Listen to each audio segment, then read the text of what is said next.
عجبا من چه من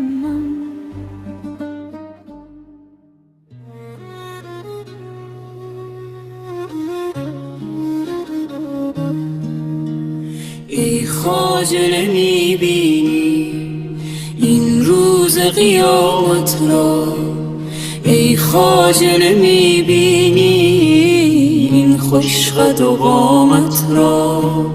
دیوار و در خانه شوریده و دیوانه، من بر سر دیوارم از بهر علامت را، از بهر علامت را.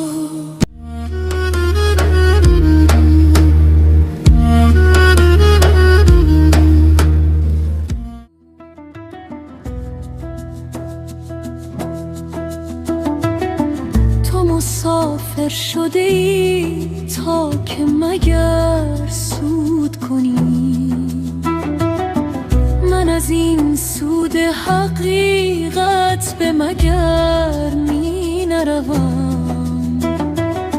تو جگر گوشه مایی برو الله معک.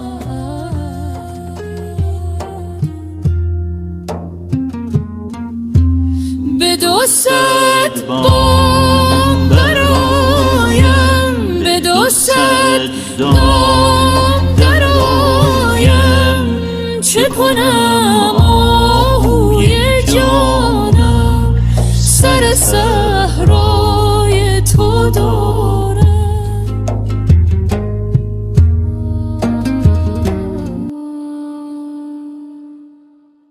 منم آن عاشق عشقت که جز این کار ندارم،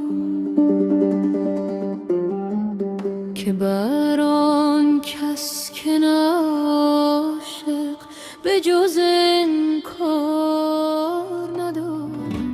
از بهر خدا بنگر در روی چو زرجانم،